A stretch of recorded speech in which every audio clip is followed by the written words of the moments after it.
Today is January 30th, and today's readings all circle around the same quiet question. How do we change? And who do we trust to guide that change? Is growth something we force? Is it something that we outsource? Or is it something we allow with humility, discernment, and grace? Let's talk about it. Hi, I'm Candy. I'm a hypnotherapist who's deconstructing from evangelical Christianity, and I know how mindset shapes our behavior. So in this series, I'm going to share my daily reflections from 3 different devotionals. The Book of Awakening by Mark Nepo, and that one's a little more spiritual, non-religious. Also, Jesus Calling by Sarah Young, which is a very modern Christian approach. And My Utmost for His Highest by Oswald Chambers, which is a very classic Christian angle. My goal is to help you see how each one of these devotionals or these day books might shape your mindset a little differently. And if you're into that kind of reflection, please like and follow for more. Let's get started. For January 30th in the Book of Awakening, Mark Nepo talks about how we just start as pilgrims on our human journey, our earthly journey, and we expect to be changed. By the end, we're not going to be the same person we were when we started. And it's human to struggle along the path with allowing ourselves to change. Sometimes we inhibit it. And sometimes we fake change in order to blend in. So it's not necessarily an authentic change. We appear to just to fit whatever condition we need to fit. And when we allow ourselves to change, that's when it really happens authentically on the inside and we don't have to fake it. But sometimes we do. We've done both of these. I think all of us who have lived any length of time, you can recognize that there's been times that you've done things maybe to fit in that weren't necessarily things you wanted to do or like to do, but you did it because you wanted to blend. But then also you've found yourself like not wanting to change in certain ways that you should, and learning how to do those, but also just having lots of grace for our humanness, not only for others, but for ourselves. We're just on a journey. We're trying to figure it out.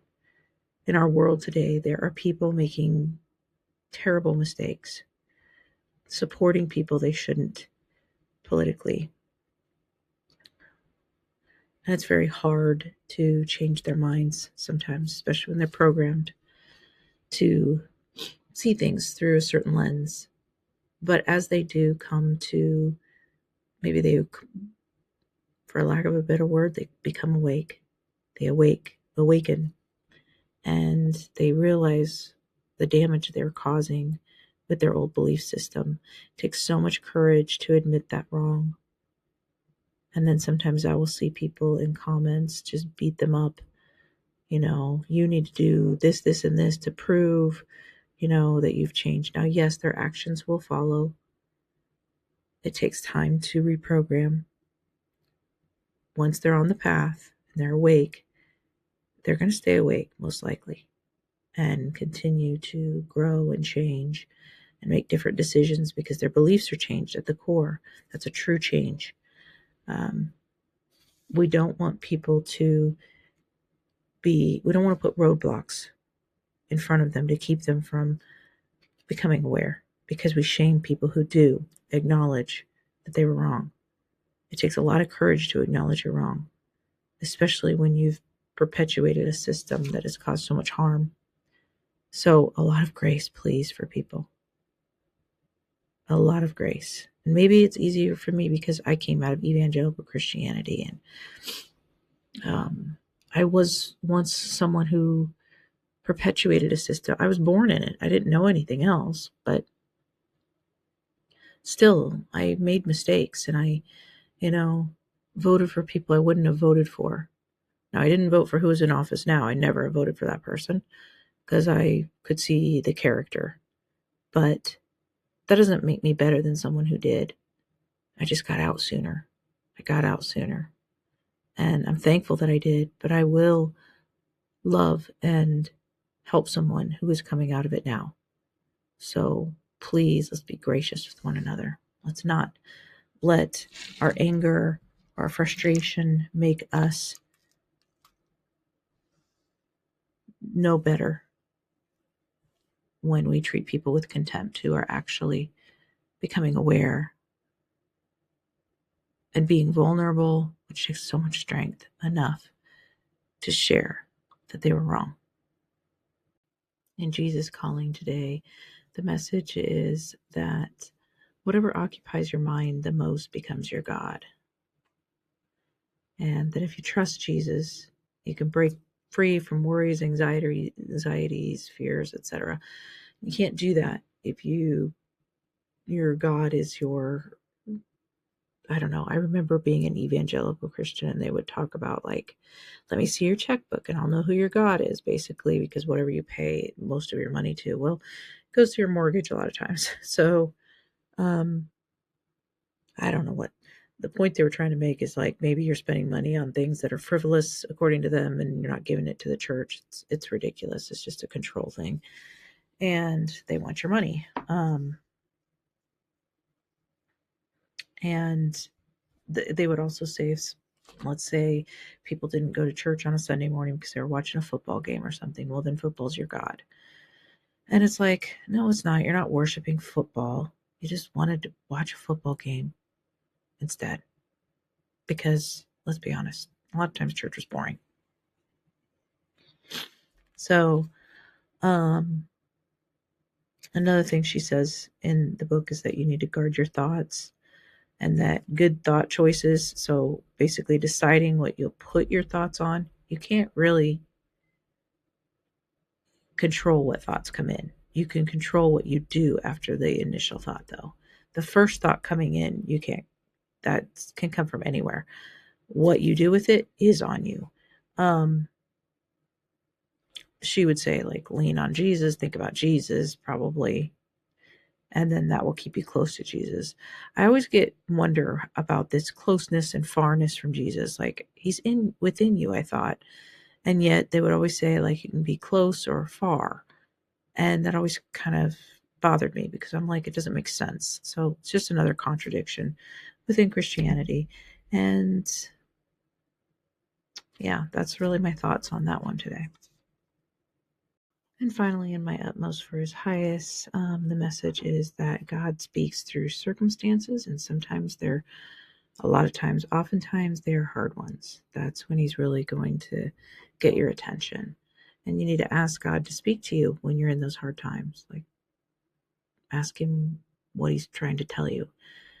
And then he went on to say that basically what God tells you, you don't have to get an opinion of anybody else. You don't have to ask for advice, whether it's God or it's not. And this is a dangerous message, I think, because he didn't know it at the time, but there is such a thing as religious psychosis. And I know it existed in his time. They didn't know what it was. You have people who think they've heard from God and they do all sorts of horrible things. So this is bad advice. That's all I got to say. And it's kind of like when people say God called them to be pastors, and there's no way to check that to see if it's true, you know? And the only thing you really could do is just say, I disagree, but that doesn't get you anywhere because you got nowhere to take it. God's not going to speak from the sky. He's not going to, and then they could be like, if they get it, the position that they wanted, well, see, God was speaking to me, and that's supposed to back them up instead of, no, you wanted a job and you went for it. And now you're just slapping God on that so that you can have this maybe even more authority in someone's life than you definitely should have. So anyways, that's my thought on these 3 today. Take what you will from these. I'm just giving you the basics, and you can make up your own mind. You can see the mindset that is formed from each of these. In the Book of Awakening, it's basically having mercy on one another, having grace for one another, allowing people to make mistakes and grow and learn. In the Jesus Calling, the focus is like, keep your mind on Jesus all the time. And that's where your God is. Whatever you focus on, that's God to you. So keep your mind on Jesus and you'll be free from the problems. And then you get to my utmost, and it's, the hard things you're going through, ask God to speak to you in the middle of it, because that's where he speaks through your circumstances. And whatever he tells you, you don't need to ask anybody else about. You don't need to bounce it off of another human. Just believe it and run with it. So 3 different mindsets, 3 different paths. There's more paths, but if you want to pick one of these today, choose wisely. Choose the one that helps you be the healthiest version of yourself so that you can show up in the world and help. Remember, you get to decide what you devote your thinking to today. You might not be able to control every thought that comes in, but you can definitely decide what you entertain. And whether it comes from something I've said today or something completely different, choose wisely and set an intention that truly benefits you and those around you. And if you found any value here today, don't forget to like and follow. Thank you for joining me on this journey, and let's keep our minds on what helps us love ourselves and each other a little bit better every day.